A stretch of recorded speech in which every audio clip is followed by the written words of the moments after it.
Vamos abrir as nossas Bíblias no Evangelho de João, capítulo 14, do verso 1 até o verso 3. Assim diz a bendita palavra do Senhor. Não se turbe o vosso coração, credes em Deus, crede também em mim. Na casa de meu pai há muitas moradas. Se não fosse assim, eu não vou teria dito, vou preparar-vos lugar. E quando eu for e vos preparar lugar, virei outra vez e vos levarei para mim mesmo, para que onde eu estiver, estejais vós também. Ó Deus bendito, maravilhoso, Deus santo, único Deus, a quem devamos dar a honra, a glória e o louvor, Deus único, soberano. Estamos aqui, ó Pai, para prestar de culto, para dar a honra, somente a Ti deve ser dada. Senhor, eu suplico que Tu me uses como instrumento Teu para edificar a Tua igreja, através dos ensinamentos que o Senhor deixou para nós. Tudo que está no meu coração, que é para a edificação da Tua igreja, que Tu me dê graça, sabedoria, a capacitação do Teu Espírito Santo para eu transmitir. A Tua igreja, eu suplico que as mentes sejam levadas cativas à obediência do Senhor Jesus, que Teu Espírito possa estar abrindo o entendimento, e para que tudo que vier da Tua parte, eles possam reter no Teu coração, nos seus corações. Eu oro a Ti, ó Pai, em nome de Jesus, amém. Por aceitar, irmãos.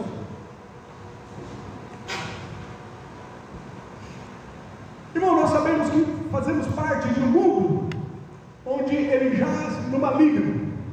A realidade é que por nós estarmos em Adão, todos nós fomos expulsos do jardim do Éden, e fazemos parte de um mundo onde estamos sujeitos a tribulações, às dificuldades, às perseguições, às aflições, independente de qualquer situação que possamos estar, independente da sua classe social, independente da sua nacionalidade, independente do seu sexo, independente da sua idade, independente de qualquer condição que você esteja, em algum momento da vida, nós estamos sujeitos às aflições, às tribulações.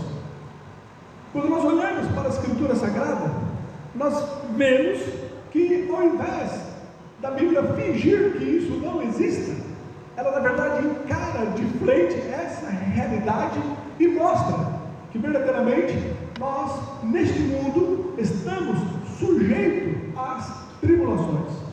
Mateus capítulo 6, o verso 34 diz: não vos inquieteis, pois pelo dia de amanhã, porque o dia de amanhã cuidará de si mesmo, basta a cada dia o seu mal.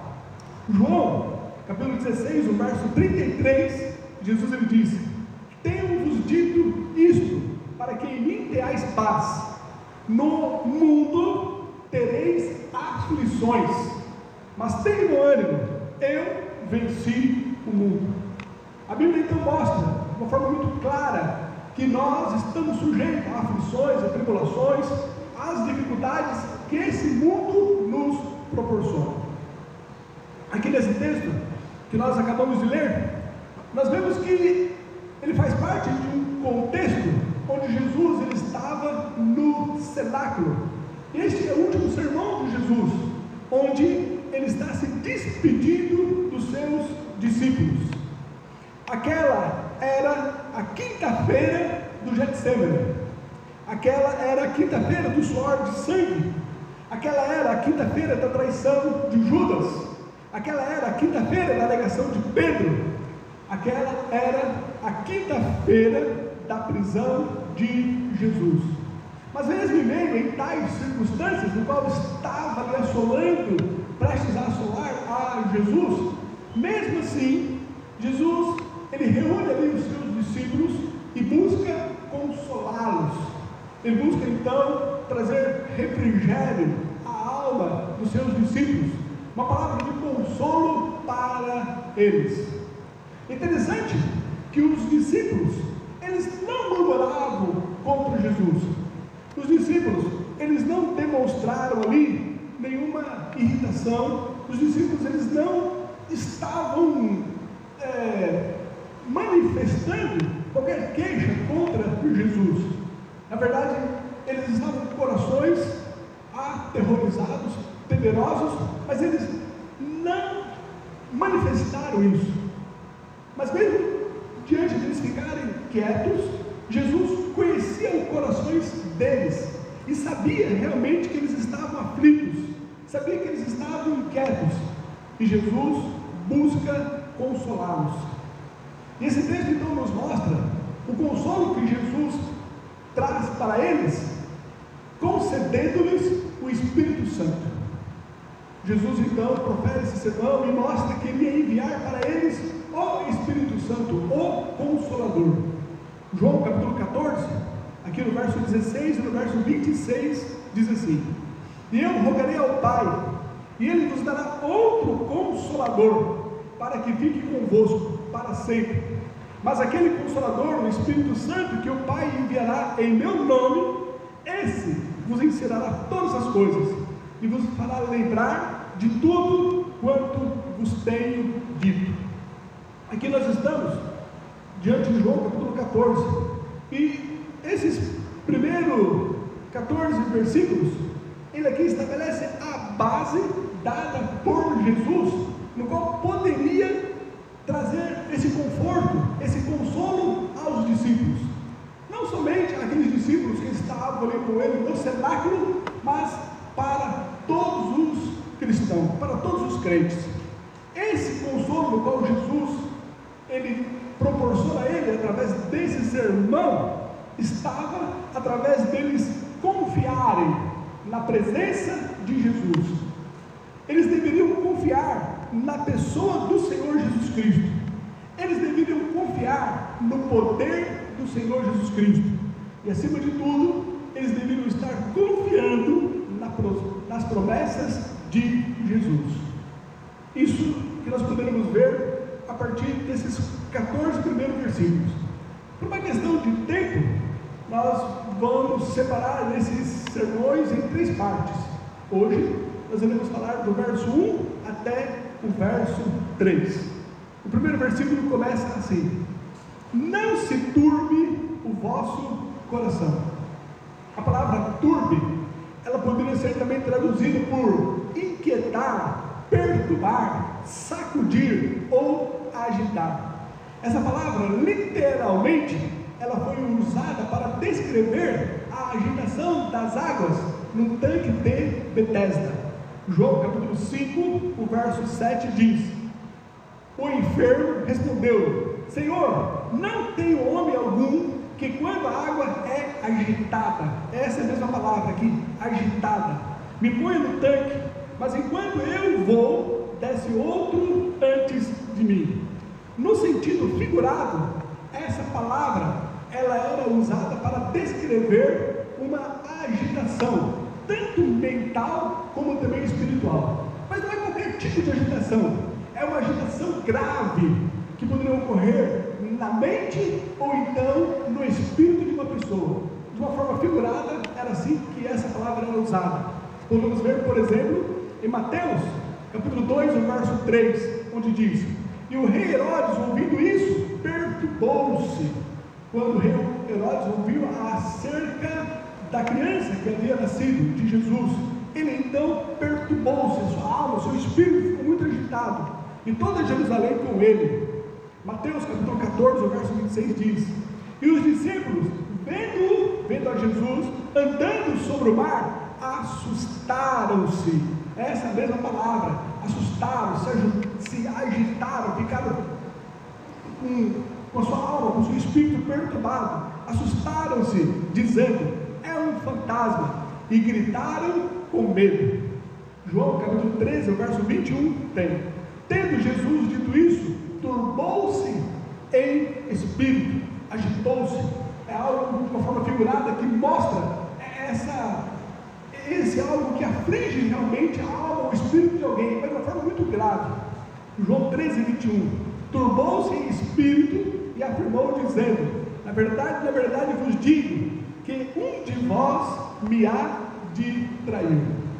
Jesus então, ele conhecia o coração dos discípulos, ele percebeu a perturbação que havia neles, e Jesus então se solidarizou com os seus discípulos. Não obstante eles não murmurarem, não obstante eles não se manifestarem nada, eles estavam quietos, mas o coração deles estava muito aflito, interiormente eles estavam muito perturbados. E Jesus então traz essa palavra aqui para levar um conforto. Jesus queria confortá-los, queria fazer com que eles pudessem estar ali sendo apaziguados na sua alma, no seu espírito. Hebreus capítulo 4, verso 15 diz: porque não temos um sumo sacerdote que não possa compadecer-se das nossas fraquezas, porém um que, como nós, em tudo foi tentado, mas sem pecado. Eu gostaria que você soubesse que esse mesmo Jesus, ele fala para você: não se turbe o vosso coração. Ainda que você não manifestou nenhuma palavra, ainda que nenhuma lágrima foi derramada, ainda que você não compartilhou com ninguém a sua angústia, mas o seu coração aflito, o seu coração perturbado, o seu coração que está ali angustiado, Deus conhece. Deus, ele conhece o seu interior. Deus, ele conhece quando você está sozinha dentro do seu quarto. Deus, ele conhece quando você está aflita, quando você está passando por momentos difíceis, quando você sozinha não quer compartilhar com ninguém o que realmente passa por você. Ainda que você não comentou ou disse, ou não teve ninguém que você pudesse falar, ainda que a palavra não tenha saído da sua boca, Deus, ele conhece o seu coração, e ele diz para você: não se turbe o vosso coração. Ele diz isso porque ele conhece você, e Deus é aquele que cuida e sabe das suas necessidades. A palavra para você é: não se turbe o vosso coração. Depois, o Senhor Jesus Cristo, ele começa a mostrar o que os cristãos, o que os discípulos ali deveriam fazer para então que essa paz, essa tranquilidade pudesse apaziguar o coração deles. E ele diz então, depois, continuando no verso 1, ele diz: credes em Deus, credes também em mim. Assim como os discípulos acreditavam em Deus, eles deveriam também estar acreditando em Jesus Cristo. Jesus, ele fala: credes em Deus, mas credes também em mim.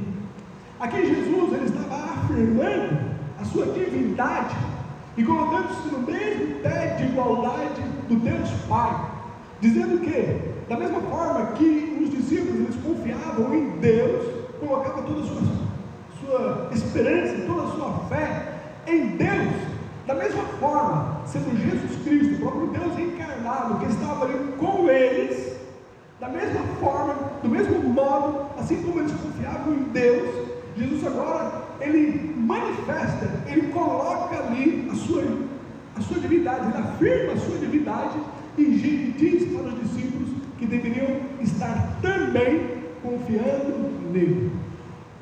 Muitos em Israel, eles confiavam em Deus, não obstante nunca terem visto a Deus.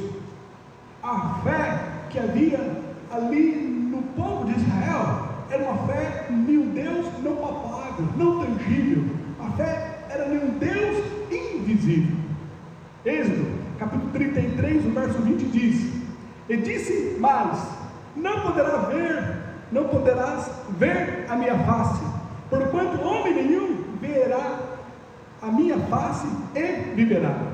1 Timóteo, capítulo 6, o verso 16 diz: aquele que tem em só a imortalidade e habita na luz inacessível, a quem nenhum dos homens viu, nem pode ver, ao qual seja honra e poder sempre eterno. Amém. Jesus está dizendo para os seus discípulos que eles deveriam confiar nele. Não obstante, eles durante um pouco tempo, eles não iriam mais poder ver a Jesus, mas eles deveriam continuar crendo e confiando nele, ainda que ele não estivesse mais presente fisicamente com eles. Hernandes Dias Lopes, comentando esse texto, ele diz: a forma do verbo no indicativo e no imperativo significa: já que vocês confiam em Deus, continuem confiando em mim. Os discípulos, eles precisavam ter o mesmo tipo de fé, o mesmo tipo de confiança, e da mesma forma como eles depositavam a fé em Deus invisível, eles deveriam também, a partir daquele momento, passar a confiar no Senhor Jesus, ainda que fisicamente eles não estariam mais presentes com eles. Os discípulos estavam prestes ali a presenciar um dos momentos mais traumáticos e mais difíceis da vida deles, desde quando eles passaram a caminhar e andar com Jesus Cristo. Ali eles iriam presenciar a traição, eles iriam presenciar a prisão, o julgamento e a crucificação do Senhor Jesus Cristo. Jesus, ele sabia que seria difícil, desconfortante a situação no qual os discípulos estavam prestes a passar. Jesus, então, ele traz esse sermão para confortá-los e mostra que, não obstante eles não estarem mais, ele não estiver mais visivelmente com eles, eles deveriam estar confiando, pois eles iriam receber da sua força e cumprir a sua promessa. Jesus iria continuar cumprindo todas as suas promessas. Eles iriam receber o conforto deles. Eles deveriam continuar crendo, ainda que Jesus não estivesse mais com eles, porque o fato de Jesus não estar presente não iria mudar a benevolência, o amor, o cuidado de Jesus Cristo por eles. Hebreus capítulo 13, o verso 5 diz: sejam vossos costumes sem avareza, contentando-vos com o que tendes, porque ele diz: não te deixarei, nem te desampararei. Jesus queria mostrar que ele estaria sempre com eles, não iria desampará-los, não iria deixá-los. Ele não estaria mais presente fisicamente, mas iria continuar estando com eles. Deuteronômio 31, o verso 6 e o verso 8 diz: esforçai-vos e animai-vos, não temais, nem vos espanteis diante deles, porque o Senhor teu Deus é o que vai contigo, não te deixará, nem te desamparará. O Senhor, pois, é aquele que vai adiante de ti, ele será contigo, não te deixará, nem te desamparará. Não temas, nem te espantes.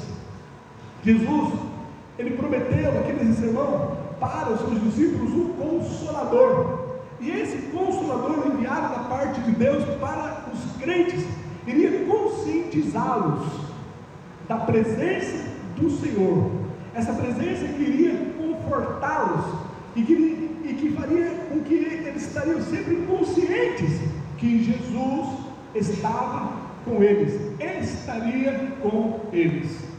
João capítulo 14, 16 ao 18 diz: e eu rogarei ao Pai, e ele vos dará outro Consolador, para que fique convosco para sempre, o Espírito de verdade, que o mundo não pode receber, porque não o vê nem o conhece, mas vós o conheceis, porque habita convosco, estará em vós, não vos deixarei órfãos, voltarei para vós.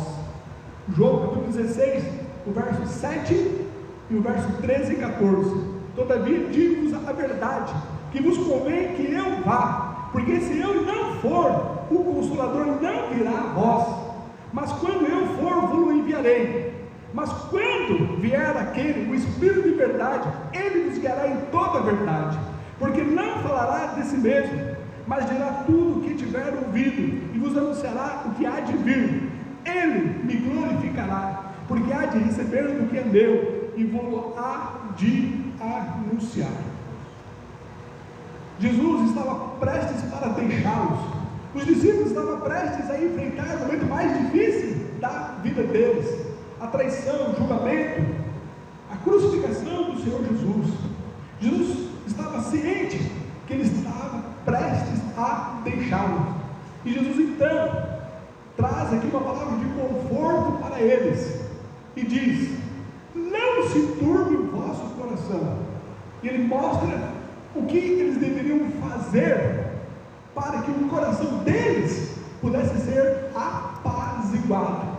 E o ensinamento de Jesus para que houvesse paz no coração deles é: credes em Deus, credes também em mim. Eu gostaria que você entendesse qual é a verdade que Jesus está aqui nos mostrando.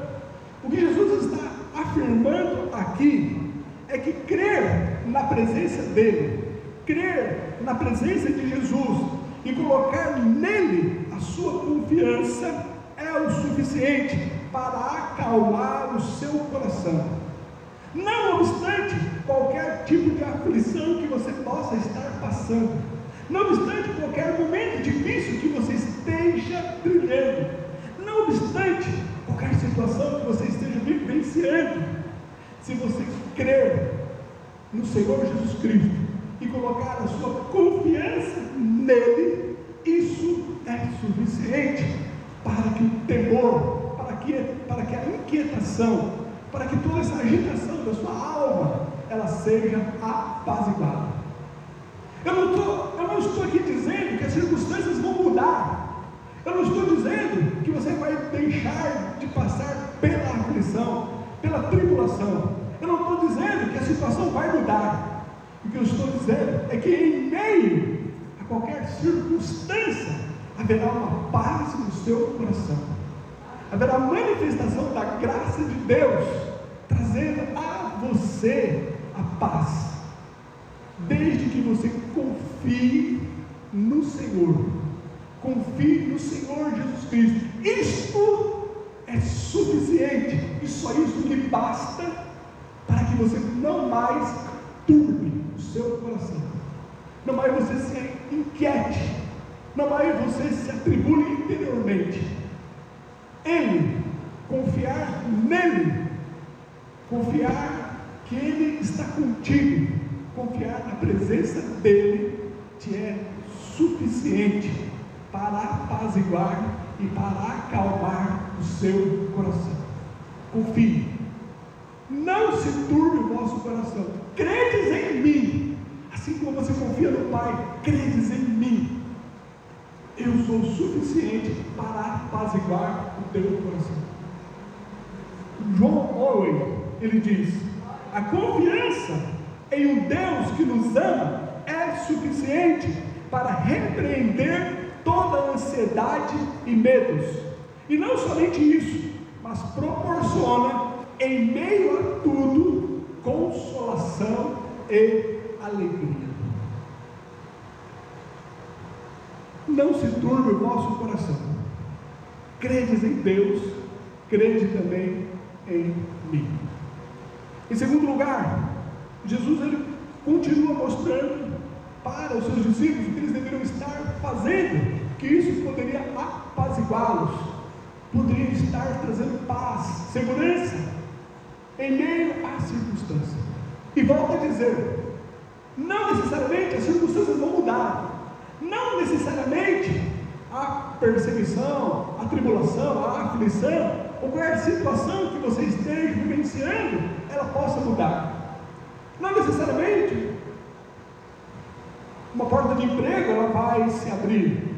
Não necessariamente o marido que foi embora ele vai voltar. Não necessariamente o filho que lhe causa problemas ele vai deixar de causar. Não necessariamente as coisas vão mudar.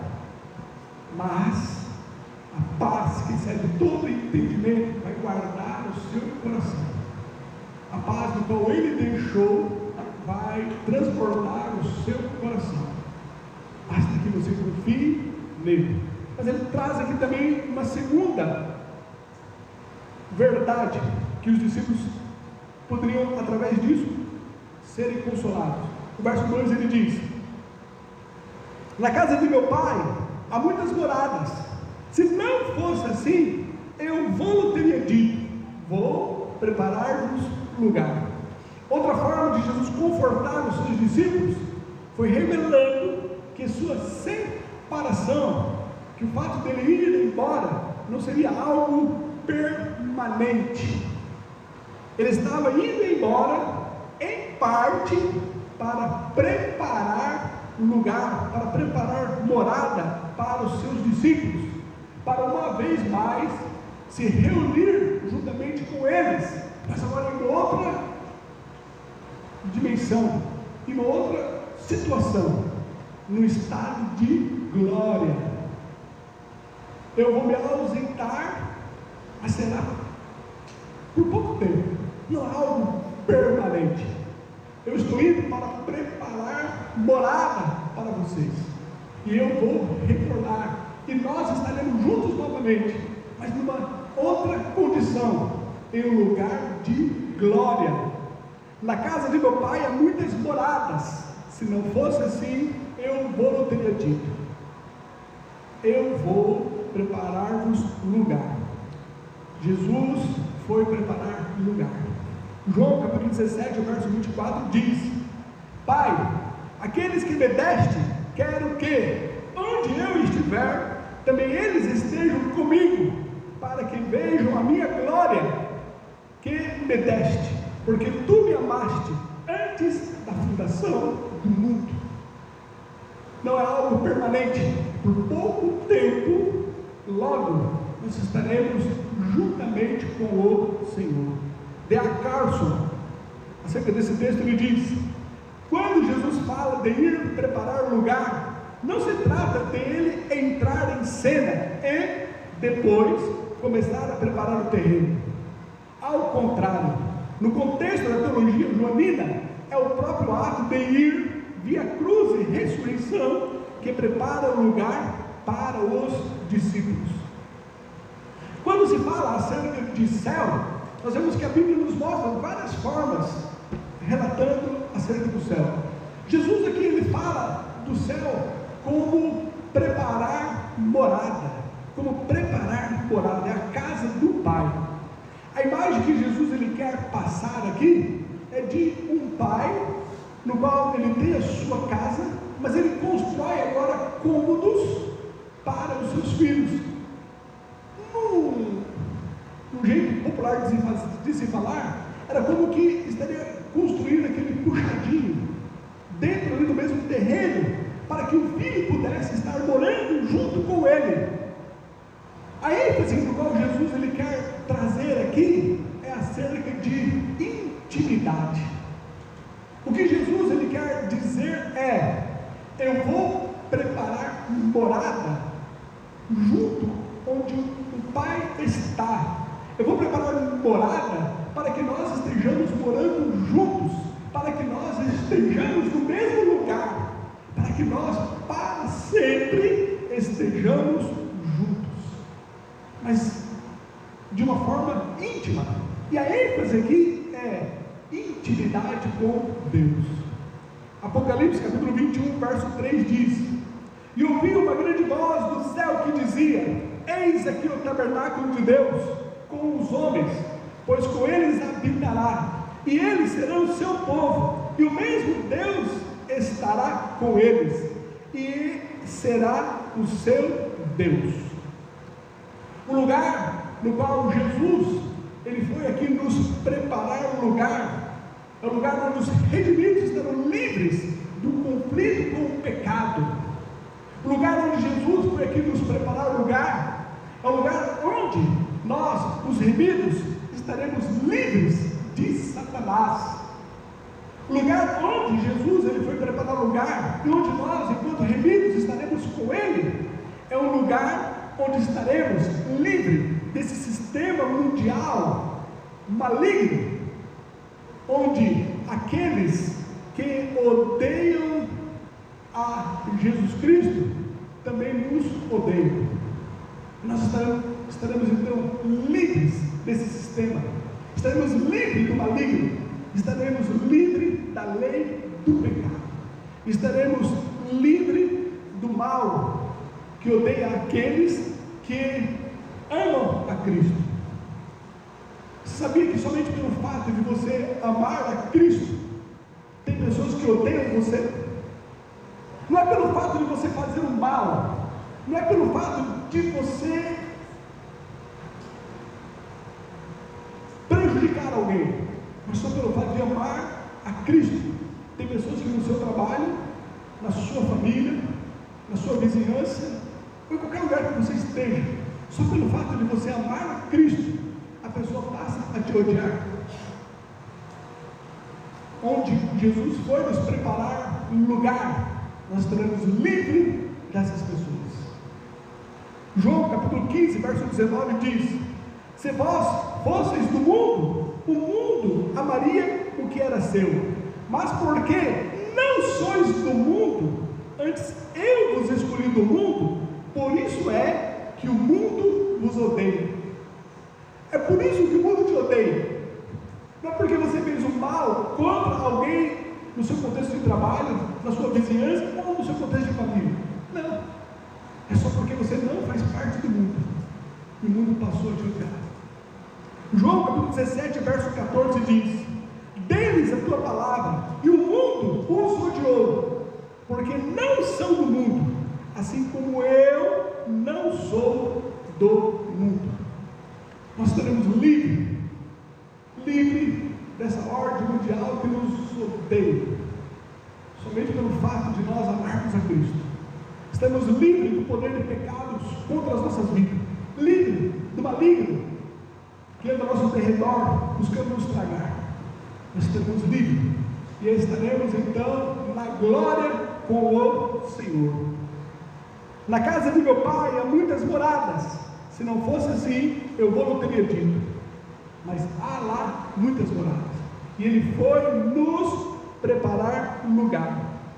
Que haverá muitas dessas moradas significa que há lugar para todos os remidos. Não haverá nenhuma dificuldade, todos nós estaremos lá, todos os remidos estarão lá. Apocalipse 21, verso 16 diz: e a cidade estava situada em quadrado, e o seu comprimento era tanto como a sua largura, e mediu a cidade com a cana até 14.000 estágios, e o seu comprimento, largura e altura eram iguais. É o lugar onde cabem todos os remidos, e todos nós estaremos ali para todo sempre com o Senhor, e todos nós estaremos para todo sempre também com aqueles que partiram com o Senhor. Iremos revê-lo, iremos reencontrá-lo, e todos nós estaremos lá com uma grande família. E isso era para consolar aos seus discípulos. Não se turbe o nosso coração, não se turbe. Essa separação não é permanente. Em breve todos nós estaremos lá com o Senhor. Por isso, não aflige, não se perturbe, apazigue a sua alma. O verso 3 ele continua: e quando eu for e vos preparar um lugar, virei outra vez e vos levarei para mim mesmo, para que onde eu estiver, estejais vós também. Essa promessa aqui de Jesus diz respeito ao arrebatamento da igreja. Seremos arrebatados, no piscar de olhos, ante a última trombeta, iremos ouvir a voz do Senhor. E quando eu for e vos preparar um lugar, eu virei outra vez e vos levarei para mim mesmo, para que onde eu estiver, estejais vós comigo. 1 Coríntios capítulo 15, do 51 ao 54 diz: eis aqui vos digo um mistério, na verdade nem todos dormiremos, mas todos seremos transformados, no momento, no abrir e fechar de olhos, ante a última trombeta, porque a trombeta soará, e os mortos ressuscitarão incorruptíveis, e nós seremos transformados, porque convém que isto que é corruptível se revista em incorruptibilidade, e que isto que é mortal se revista em imortalidade, e quando isto que é corruptível se revestir da incorruptibilidade, isto que é mortal se revestir da imortalidade, então um cumprir-se-á a palavra que está escrita: tragada foi a morte na vitória. Haverá o arrebatamento, nós iremos subir no piscar de olhos, estaremos ali com o Senhor. Ele cuida da sua igreja, Ele irá vir nos buscar. 1 Tessalonicenses 4, 16 ao 17 diz: porque o mesmo Senhor descerá do céu com alarido, com voz de arcanjo e com a trombeta de Deus, e os que morreram em Cristo ressuscitarão primeiro. Depois nós, os que ficarmos vivos, seremos arrebatados juntamente com eles nas nuvens, a encontrar o Senhor nos ares, e assim estaremos sempre com o Senhor. O que nos traz o consolo é sabermos que haverá o reencontro, haverá o conforto de nós revermos tanto ao Senhor Jesus, mas todos aqueles que também partiram com o Senhor. Haverá o arrebatamento, haverá a noiva subindo nos ares para se encontrar com o Senhor. Essas lágrimas que nós derramamos por nos entristecermos por aqueles que partiram, elas serão enxutas, e também nós nos confortamos por sabermos que essa separação não é permanente, visto que haverá o reencontro. E entre o arrebatamento e a segunda vida do Senhor, a igreja vai celebrar as bodas do Cordeiro. Apocalipse 19, verso 7 diz: regozijemo-nos e alegremo-nos e demos-lhes glória, porque vindas são as bodas do Cordeiro, e já a sua esposa se aprontou. E os crentes receberão todas as suas recompensas, todo o labor, todas as nossas obras, tudo que nós vivenciamos, todos os nossos desgastes, nós iremos ser recompensados pelo Senhor. Se isso fosse necessário, se isso fosse motivo para nós trabalharmos ou fazermos algo pelo Senhor, pois é como eu tenho aqui ensinado constantemente, que a nossa maior glória, a nossa maior alegria, a nossa maior realização ao estarmos no céu é o próprio Deus.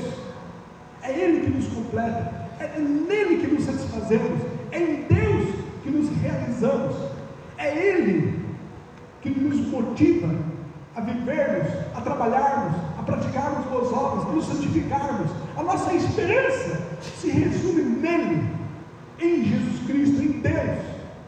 É Ele, por causa dele. Mas não obstante a isso, mesmo assim Ele nos recompensará e nos abençoará com seus galardões.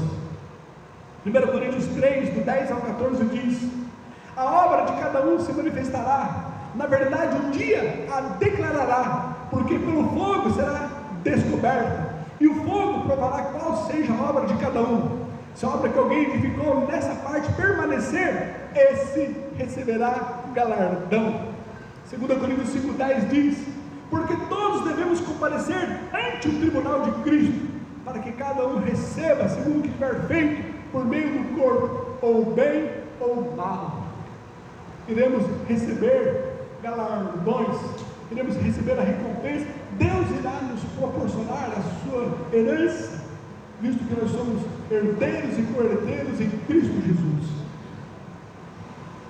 Ainda que isso não seja necessário, porque o que nos é suficiente é o próprio Deus, é dele, por ele, é por causa dele. A nossa realização consiste nele. Essa é a vida eterna, em conhecer a Deus e ao Senhor Jesus Cristo. É nisso que resume a nossa existência e a busca da nossa vida eterna, o Senhor, e conhecê-lo. Mas não obstante, Ele também nos proporciona as suas bênçãos, os seus galardões. Ele diz então no verso 3, para confortar aos seus discípulos, confortar também a nós: e quando eu for e vos preparar lugar, virei outra vez e vos levarei para mim mesmo, para que onde eu estiver, estejais vós também. Nós estaremos para sempre com o Senhor. Para concluir, 2 Coríntios capítulo 5, do 5 ao 7 diz: ora, quem para isso mesmo nos preparou foi Deus, o qual nos deu também o penhor do Espírito. Por isso estamos sempre de bom ânimo, sabendo que, enquanto estamos no corpo, vivemos ausentes do Senhor, porque andamos por fé e não por vista. O penhor se refere ao Espírito Santo, no qual nos foi dado, e é o Espírito Santo em nós que testifica que nós somos filhos, e por sermos filhos, o Senhor irá nos buscar, estaremos para sempre com o Senhor. Ele cuida de nós, e Ele é quem renova as nossas forças, é Ele quem nos abençoa, é Ele. Mas para tanto, não olhe para as circunstâncias, confie no Senhor, viva por fé e não por vista. Que Deus nos ajude. Pai, em nome do Senhor Jesus Cristo, eu clamo que o Senhor, Pai, venha renovar e fortalecer a nossa fé, venha fazer com que nós venhamos, ó Pai, que nos confiar, ó Pai, que no Senhor, venhamos, ó Pai, que nos esperar em Ti, venhamos, ó Pai, que nos estar crendo no Senhor, que é o que nos basta, é o que nos é suficiente para apaziguar os nossos corações, o que está nos perturbando, nos aquietando, que possamos crer em Ti. Isso é suficiente para trazer paz aos nossos corações, que possamos saber e entender e confiar que essa separação é por pouco tempo, porque o Senhor voltará e estaremos para sempre com o Senhor. Iremos reencontrar aqueles que partiram, iremos estar contigo.